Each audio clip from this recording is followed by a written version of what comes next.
¿Cómo están todos y todas? Bueno, estamos muy contentas con Carolina porque les podemos acercar esta actividad que proponemos desde el Seminario de Mujeres y Luchas Anticoloniales en el norte de África y Medio Oriente. Eh, Hoy, bueno, Caro nos va a contar un poco de la película que les proponemos para debatir y pensar. Hola, ¿qué tal? Hola a todos y a todas.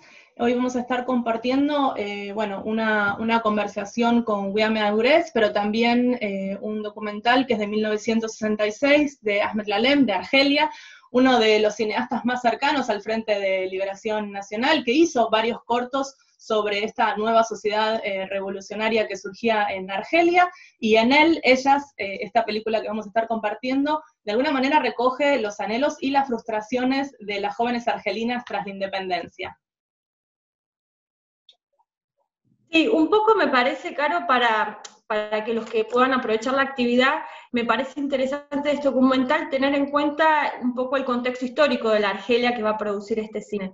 Tenemos que tener en cuenta que Argelia fue una colonia francesa que se independizó en 1962, el documental es del 66, así que es muy reciente, y se independiza después de una larga y dura guerra de liberación nacional, en donde las mujeres además fueron muy importantes en cuanto a su participación, y de hecho desde allí salieron, desde esa participación femenina salieron grandes símbolos internacionales de mujeres fuertes y de lucha de mujeres, como por ejemplo Yamila Bouhiret, que fue una referente muy importante del FLN.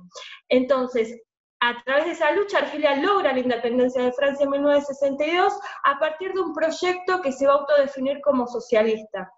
Y desde allí, obviamente, a partir de este modelo a seguir, es que las leyes, la Constitución de Argelia van a imponer o van a garantizar los derechos formales de igualdad tanto en hombres y mujeres. Aclaro lo de derechos formales porque tal vez esta va a ser una de las primeras tensiones que se va a vivir en los primeros años de la Argelia postcolonial, que es una garantía de igualdad a nivel de la ley, pero a nivel social las cosas eran diferentes y eso me parece que es lo tan interesante que nos trae un poco la película A Coalición. Sí, además también señalar que en este proceso independentista es justamente cuando surge el cine nacional argelino, además con la creación de una serie de organismos gubernamentales para su fomento. Antes, de hecho, bueno, el cine que se veía en Argelia y en todo el mundo árabe era el cine egipcio, que en los años 50 ya producía una cantidad de películas similar a las que se producían aquí en Argentina o en México.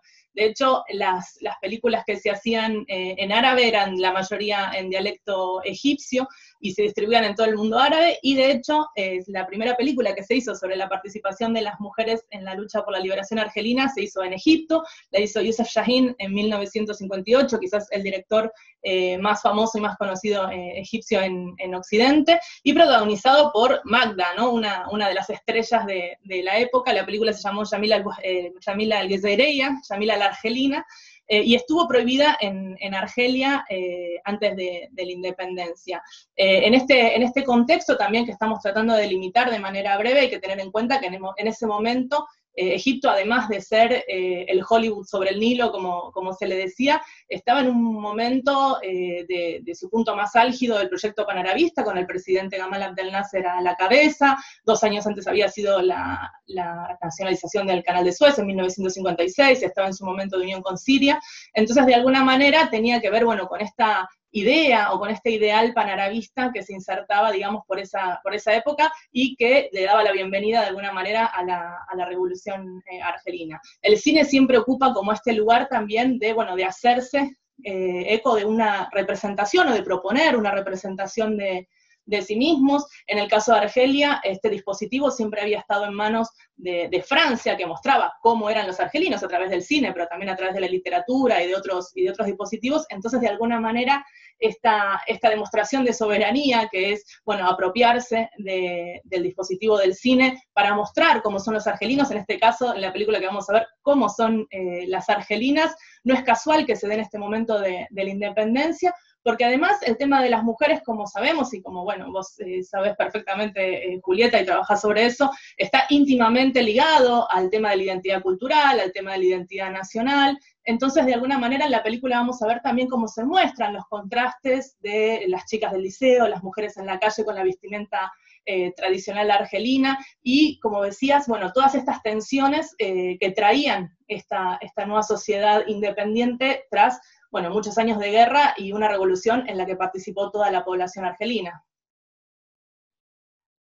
Sí, digamos, esta visibilización de las mujeres que se pudo ver en la guerra, que por ahí en los años posteriores se fue replegando poquito a poco, sin embargo va a tener un punto, o sea, esa ambigüedad que van a vivir las mujeres en los primeros años tras la independencia, va a entrar en un punto de inflexión en 1984, momento en que finalmente, después de más de 20 años de debates sobre el Código de Familia, en un contexto de crisis social, política, económica, entre gallos y medianoches, porque también fue cierto eso, el Congreso, la Asamblea Nacional Argelina, decreta un código de familia que va a regir sobre el estatus personal de las mujeres y va a ser uno de los códigos más conservadores de la región. Esto obviamente va a encontrar a las mujeres en las calles. Algo interesante es que esas protestas contra ese nuevo código impuesto van a ser encabezadas por las antiguas combatientes de la guerra de independencia como bastiones morales, ¿no?, y políticos, y rechazando ese código tan conservador, pero digamos, esta lucha que empiezan a entablar las mujeres contra el Código de la Familia del 84 va a estar en un contexto de una crisis aún mayor, donde también tiene como protagonista al islamismo político conservador, que comienza a tener mucha ascendencia en la vida política y social de Argelia, y que esta fuerza va a terminar, digamos, empujando una apertura electoral que le va a dar la victoria en las elecciones a principios de la década del 90, victoria que el gobierno del FLN va a desconocer, provocando un autogolpe de Estado, que esto va a generar después en una guerra civil, que va a ser una de las más sangrientas también de la región, que va a atravesar toda la década del 90 en Argelia, y por eso vamos a tener una década del 90, que en Argelia es conocida como el Diseño Negro, donde las mujeres van a ser objetivos del terror, tanto de los grupos islámicos como del terrorismo de Estado argelino, donde también vamos a ver entonces una retracción total de los derechos, no solo ya formales, sino habituales de las mujeres, y por lo tanto va a ser realmente la década del 80, pero sobre todo la década del 90, un gran punto de inflexión para las mujeres y para el movimiento de las mujeres en Argelia. Situación de la que tal vez hoy se estén recuperando un poco. Sí, para cerrar y ya dar lugar a la entrevista y luego a la película, también queríamos mencionar el hecho de que está presente también en la producción de la película Sara Maldoror, pionera del cine panafricanista, feminista, anticolonial, que falleció hace pocos meses por una enfermedad relacionada con el COVID-19, bueno, que en esta película está como asistente de dirección, que además ese mismo año también había participado de otra de las películas emblema de lo que es la Revolución Argelina, que es La Batalla de Argel, de Pontecorvo, donde ella también participa, porque bueno, estamos en esta etapa, ¿no?, del cine del cine y de los movimientos de liberación nacional, de mucha colaboración, entonces de alguna manera también esta película se inserta un poco dentro de este movimiento del cual podemos decir que Argelia fue una pieza fundamental en toda esa articulación que se empezó a dar en ese momento. Es en este momento, además, bueno, que esta película de Ahmed Lalem, en la que participa también Sara Maldoror, tiene quizás, es un poco un contrapunto con la batalla de Argel, porque no tiene este tono de denuncia que sí tiene la batalla de Argel, sino más bien de, bueno, como dijimos, de expresar estas tensiones tras la independencia, que son expresadas también, bueno, por las entrevistadas en sus relatos, primero en esta película de 1966, y en la segunda parte que hace él 30 años después, justamente con el nombre Argelina, 30 años después, en este momento tan duro de la historia argelina que estaba transitando en los años 90, como mencionaba Julieta, en la guerra civil argelina. Sí, por eso, Caro, me parecía, nos pareció a las dos, porque fue tal vez más idea tuya, no solo traer el documental por ya todo lo que contamos que nos resultó sumamente interesante, sino también proponer esta entrevista con una documentalista y activista feminista argelina que es Wiame Ores. Por eso, en esta entrevista un poco lo que vamos a hacer es, obviamente, recorrer y analizar un poco más el documental Él, que es el que venimos a proponer, es el del que subtitulamos también especialmente para esta actividad, porque no había subtítulos en español, por eso le vamos a agradecer también a Nadia Masur, que fue la encargada principal de los subtítulos del documental. Y bueno, y la entrevista con Ores es no solamente para recorrer el documental, sino recorrer un poco la lucha de las mujeres en Argelia a través de sus películas, como es, como Argelinas 30 años después, como otras que vamos a mencionar, y también en primera voz poder escuchar de ella cuál es la realidad actual de las mujeres en Argelia, en qué situación están, en qué momento de lucha, de reivindicaciones están, y cuál es la mirada también que tienen ellas sobre los movimientos de mujeres en Latinoamérica. Así que me parece que armamos un combo hermoso, esperamos que puedan disfrutar, así que bueno, yo los voy a ver seguramente en la entrevista. Caro, no sé si querés agregar algo más. No, esperamos que disfruten de esta actividad que, como mencionó Julieta, la hicimos bueno, con mucho amor y con mucha expectativa y con esta perspectiva que tenemos desde el seminario de trazar estas conversaciones entre feministas, entre académicas, cineastas de América Latina y de los países de habla árabe. Bueno, chao Caro, nos vemos. Chao, nos vemos.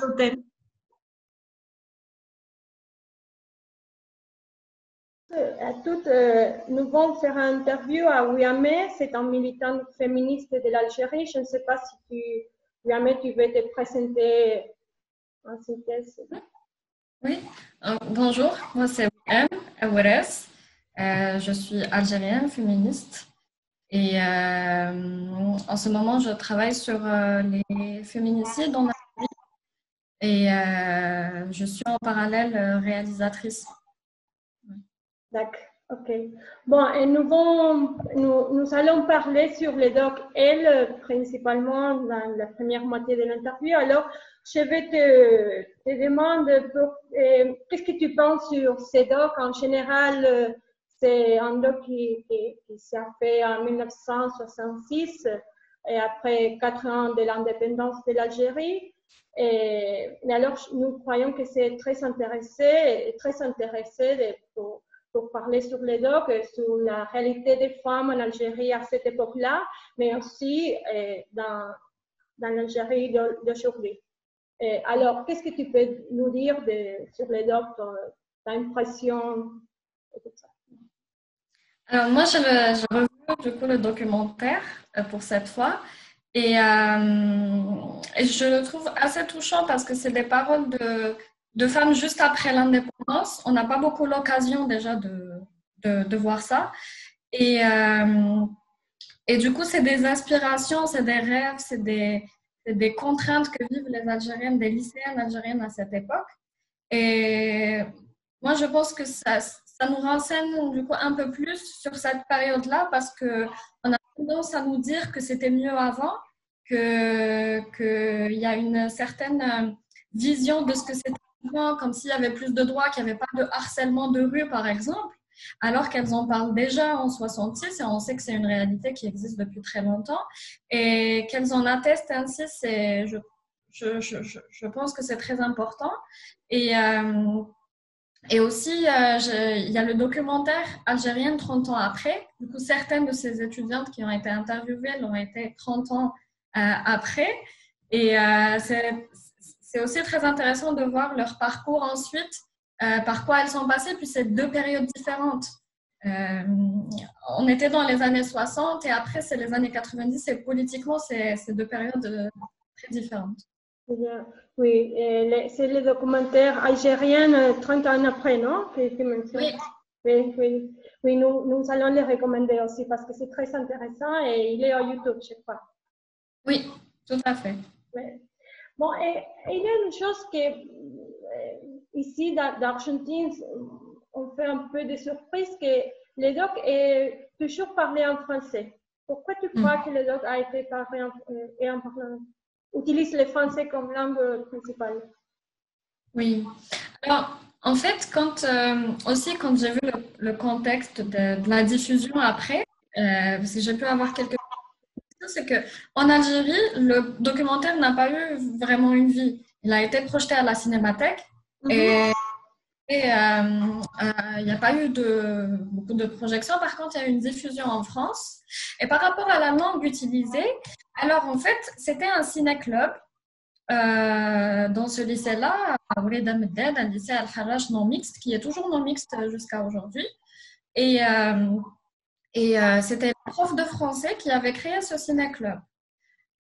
Donc, je me demande, moi, si c'est parce que c'était une manière de faire un débat en français autour de sujets, autour de la société, de où vivent les femmes, de ce qu'on leur impose et de leurs rêves, etc. Ou c'était aussi quelque part une manière de s'exprimer sur ces sujets parce que j'ai l'impression que parfois la langue française nous met un peu, comment dire, ça crée un petit peu une distance par rapport à ce qu'on vit. Et, mais je pense que c'est peut-être surtout relié au fait que c'était un ciné-club lancé par une prof de langue française. Et peut-être que c'était à cause de ça. Donc voilà, c'est une supposition, mais je ne suis pas sûre. Ok, d'accord. C'était aussi 4 ans après l'indépendance. Oui. L'indépendance était en 62, c'était 4 ans après. Et du coup, la langue française était aussi pas mal utilisée. Et tout ce qui est relaté, par exemple, souvent aux libertés et au vécu des femmes, c'était parfois dit en français. Et du coup, voilà. Je Et aussi dans les films, on peut visualiser une allusion à la journée des femmes, le 8 août. Est-ce que cette date est importante dans les collectifs féministes en Algérie, à cette époque-là et maintenant, parce que je te contextualise un peu. Ici en Argentine, c'est une date très importante, mais il y a quelques années, non dans les années 60 ou 70 par exemple. En Algérie, c'était déjà une date importante parce que dès le 8 mai 65, il y a eu une très grande marche c'était une très très grande marche où il y avait des moudjahidettes, des combattantes de la libération algérienne qui avaient participé et d'autres femmes aussi et des féministes, etc. Et du coup, dès l'indépendance, il y avait cet intérêt pour le 8 mars, pour les droits des femmes. Et après, ça a été un peu récupéré par les institutions à un certain moment. Mais il y avait toujours ce foisonnement. Le 8 mars, il y a toujours eu des associations qui faisaient des choses, qui se regroupaient, soit c'était des revendications dans la rue ou ailleurs. Mais donc voilà, ça existait déjà depuis ce temps-là. Ok. Et maintenant, il y a des mobilisations pour cette date aujourd'hui en Algérie. Aujourd'hui, en fait, il y a une mobilisation. En fait, il y a on va dire, des actions qui se font à droite, à gauche. Et c'est la journée, c'est un peu la journée symbolique pour les droits des femmes, comme un peu partout dans le monde, où c'est la journée où on va revendiquer plus et tout en même temps. Mais ça se fait. Alors, depuis le Hirak, depuis le 22 février 2019, ça se fait dans la rue, alors qu'avant, non. On ne pouvait pas investir la rue. Le 8 mars, c'était le seul jour où les femmes sortaient, vraiment avec un nombre impressionnant. C'était le seul jour où on voyait beaucoup, beaucoup, beaucoup de femmes dans la rue.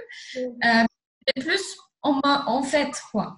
C'est plus pour dire que c'est la fête des femmes, que c'est pour célébrer le fait d'être femme et tout ça. Mais ça n'avait pas de connotation politique, sauf depuis 2019. Ah, ok. Je veux dire, dans la rue et depuis ces dernières années. Bien. Et bon, et on parle aussi des docs.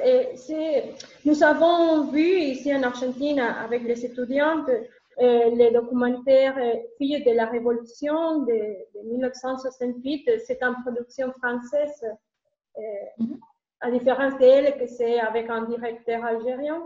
Et alors, tu crois que ces docs, on peut dialoguer parce que elles, c'est surtout des filles du lycée qui parlent de ses expériences et tout ça. Et Filles de la Révolution, principalement, on peut voir des interviews des intellectuels, des femmes intellectuelles principalement, je crois, non? Oui, je pense qu'ils peuvent tout à fait, qu'il y a un lien quelque part entre ces deux films. Alors moi, la différence que je vois, qui est flagrante, c'est que, bon, dans le premier, c'est des lycéennes, dans le deuxième, c'est des femmes plus politisées. Et, euh, et aussi dans le deuxième, il y a beaucoup plus l'intervention du réalisateur. Moi, je sens sa présence beaucoup plus. Et la différence cruciale.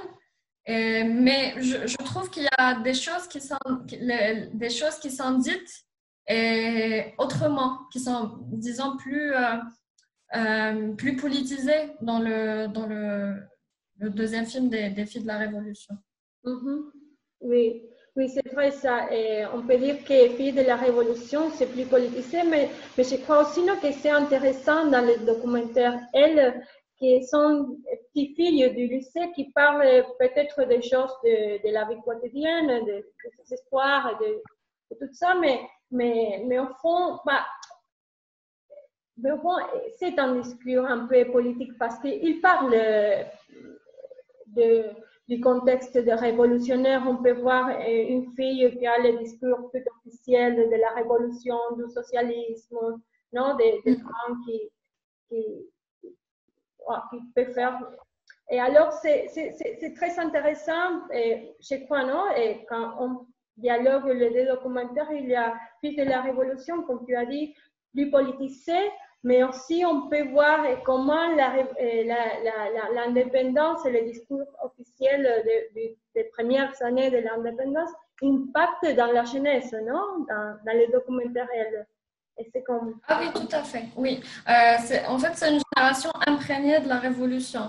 Même après, on l'a été, même jusqu'à nous, mais elle, c'était vraiment juste après l'indépendance. Et donc, il y avait ce foisonnement, ce grand remaniement pour créer des structures, pour faire cet État socialiste. Et donc, il y avait tout ce foisonnement.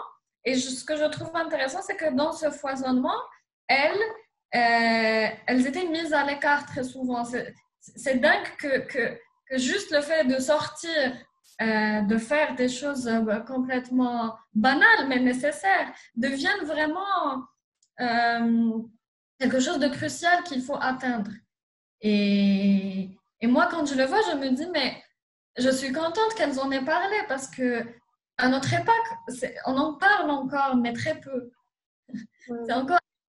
C'est encore les mêmes choses qui reviennent, qui passent à travers le contrôle des corps des femmes, le contrôle de leur sortie, avec qui elles parlent, etc. C'est quelque chose qui existe encore. Et donc, je pense que c'était vraiment très, très bien qu'elles en parlent à cette période. Bon, et ça que tu viens de dire, c'est un peu l'autre question que j'ai pour toi.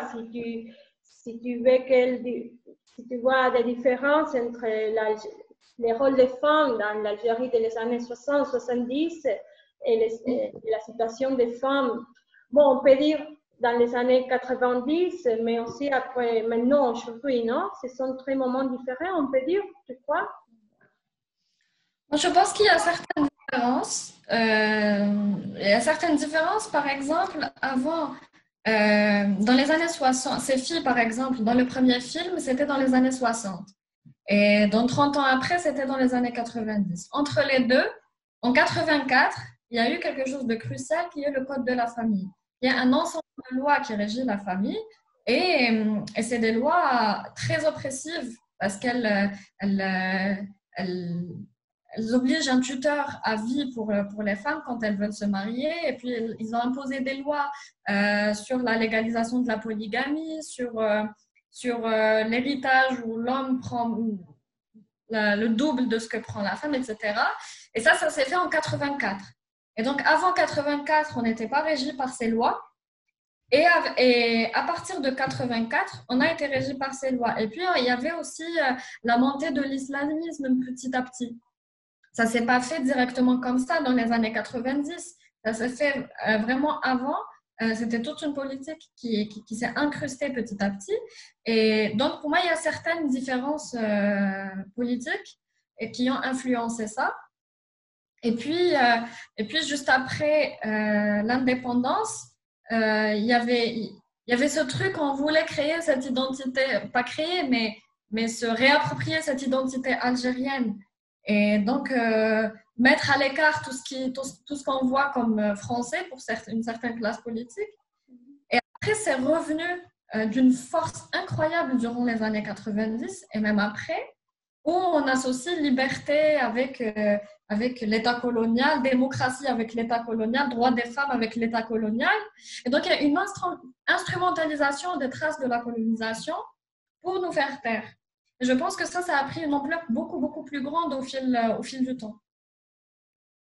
Oui, c'est vrai ça, non? C'est comment les discours, on l'instrumentalise avec de vieux discours des autres temps, mais oui, c'est très intéressant ça, oui, c'est vrai. Et alors, bon, tu as parlé quelque chose sur ça, mais on veut savoir un peu plus sur comment tu crois que le Hirak a impacté sur les mouvements féminins ou féministes en Algérie, et si tu crois que le Hirak aide à rendre visible la situation des femmes.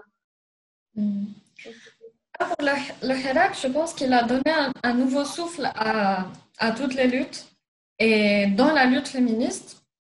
Et pour les féministes, ça s'est fait vraiment petit à petit parce que les premiers temps, elles n'étaient pas acceptées en tant que féministes.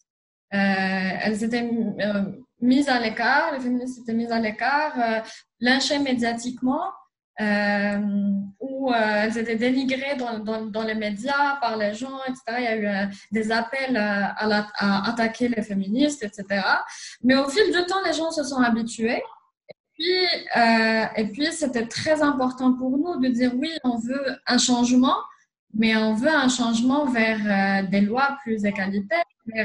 On veut, certaines d'entre nous parlent même de laïcité, même si ce n'est pas toutes qui abordent ce sujet-là. Mais disons qu'on veut un changement, oui, mais quel changement? Et là, disons, notre place en tant que féministe n'est pas toujours bien reçue, mais on doit l'imposer. Et je suis allée en Algérie il y a beaucoup de fois, depuis 2012. Alors, j'étais très surpris parce que je vois un changement dans l'acceptation de la société, par rapport à la participation, à la visibilisation des femmes, des jeunes femmes à cette mobilisation. Je crois que c'est un but très important que vous avez obtenu. Oui, je pense vraiment que c'est important parce que ça a permis à beaucoup de gens de comprendre que pour demander le changement du gouvernement, le changement de l'État, il fallait que les citoyennes soient là. C'est pas possible de le faire sans. Certains continuent à rejeter cette idée, mais ça peut pas se faire sans nous. Et ils ont beau nous dire que nous n'avons pas notre place en tant que femmes, carrément, dans les marches, etc.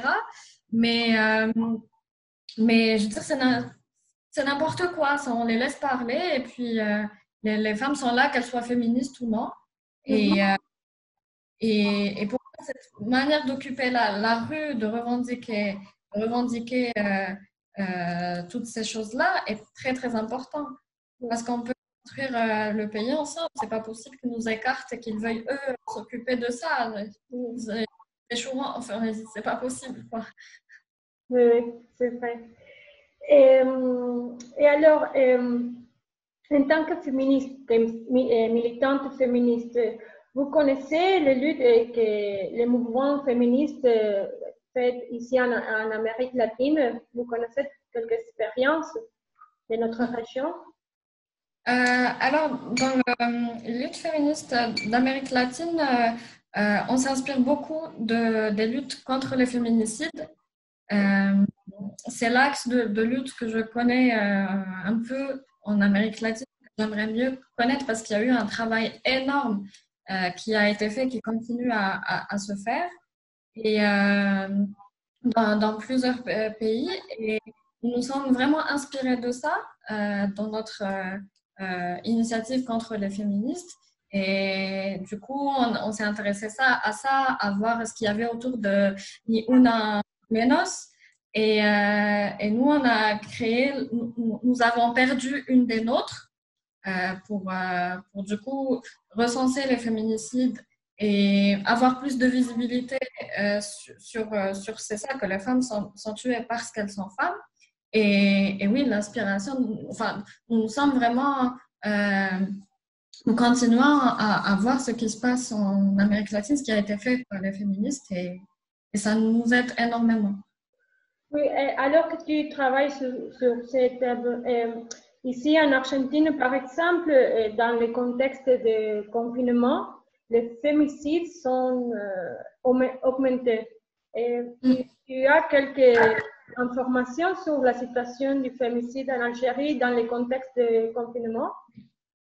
Alors, nous savons qu'il y a eu augmentation des violences conjugales, mais pour les chiffres que nous avons, nous ne pouvons pas dire, nous ne pouvons pas affirmer qu'il y a eu une hausse des féminicides depuis le confinement. La principale raison, c'est que nous faisons le recensement à partir des médias et à partir aussi des proches des victimes, quand on arrive à les contacter, quand on voit sur les réseaux sociaux ou quoi que ça s'est passé dans d'autres villes. Et les chiffres du coup que nous avons ne nous permettent pas d'affirmer ça, et du coup on veut vraiment faire en sorte qu'il y ait une réelle recherche autour de ça pour connaître déjà, pour savoir le chiffre, un chiffre qui se rapproche un peu plus de la réalité. Et est-ce qu'il y a eu quelques politiques pour aborder ces thématiques au contexte du confinement ou rien? Pour le moment, rien. En politique, à propos des féminicides, ça, ils n'en parlent pas. En 2019, par exemple, ils avaient dit qu'il y a eu la Sûreté nationale avait donné le chiffre de 39 meurtres de femmes. C'était meurtres de femmes, c'était même pas que féminicide. Et nous, avec le recensement qu'on a fait, on en a plus de 70. Et c'est juste à partir des médias qu'on a pu avoir ce chiffre-là. Et on sait qu'il est très loin de représenter la réalité. Mais malheureusement, ça prend du temps de vraiment faire en sorte que les médias en parlent plus, qu'on comprenne que les femmes sont tuées parce qu'elles sont femmes, et qu'on s'intéresse plus à ça. Et donc, qu'on ait plus les moyens d'en connaître davantage. Ok. Bon, et pour finaliser, je ne sais pas si tu veux dire quelque chose de plus sur les documentaires, ou je ne sais pas. Ce que j'ai à dire, c'est vraiment pour résumer, je pense que c'est très important après de voir Algérienne 30 ans après, vraiment parce que c'est deux périodes différentes et que durant les années 90, c'était le terrorisme, c'était après l'instauration du code de la famille. Et je pense que ça renseigne beaucoup du coup sur vraiment cette instrumentalisation de la religion et du trauma colonial. D'accord. Bon, merci beaucoup pour avoir accepté participer dans cette expérience, activité. Et au revoir et merci. Merci à toi, merci à vous. Au revoir.